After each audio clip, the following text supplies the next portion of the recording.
The man was buried alive by a mudslide, so he rolled down the car window, reached out to test the thickness of the mud. Unexpectedly, a large amount of loose mud rushed into the car. He was so scared that he quickly closed the window, but before he could catch his breath, the sunroof suddenly shattered. He frantically pulled out some tape, trying to seal the cracked glass, but the thin tape couldn't withstand the pressure of the mud. Seeing that he was about to be buried alive, the man suddenly discovered a steering wheel lock under the seat. He had a quick idea, hastily pulled out the lock, propped it diagonally against the sunroof. Unexpectedly, this abandoned lock actually held back the sinking mud. The man couldn't quite believe it, swallowed nervously in tension, stared fixedly at the sunroof, afraid the glass might suddenly break. Seeing the lock indeed held the weight of the mud, the man finally relaxed and let out a long sigh.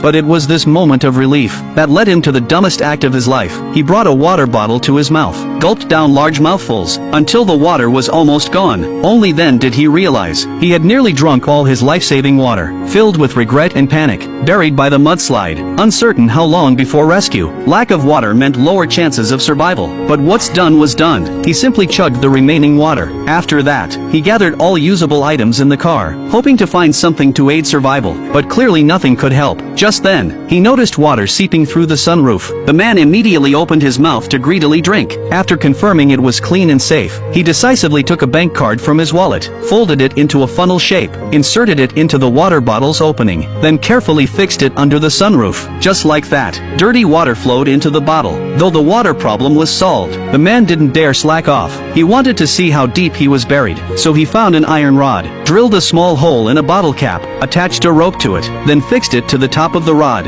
pushed it upward through the sunroof. But to his surprise, even a full rod's length didn't reach the surface. Left with no choice, he taped two rods together, continued pushing upward, until the entire rod was submerged, only to despairingly find two rods still weren't long enough. Breathing grew increasingly difficult. The man felt terrified. Without time to think, he detached the last rod, pushed upward with all his strength, but this time the rod seemed blocked. No matter how hard he tried, it wouldn't budge. The man let out a desperate scream. He hurriedly took out a jack, tried to push the rod up with it, but soon, the jack reached its limit, yet the rod still hadn't pierced the mud. So the man placed a thin towel on his shoulder, pressed his body against the rod, endured the pain and pushed with all his might. Suddenly he felt his shoulder give way. The rod broke through the mud above. He quickly inserted a wire into the rod, pushed open the bottle cap at the top, then leaned in to look. When he saw a faint glimmer of light, the man shouted excitedly, even greeted through the pipe. In his excitement, he pressed his mouth to the opening, greedily gulped fresh air,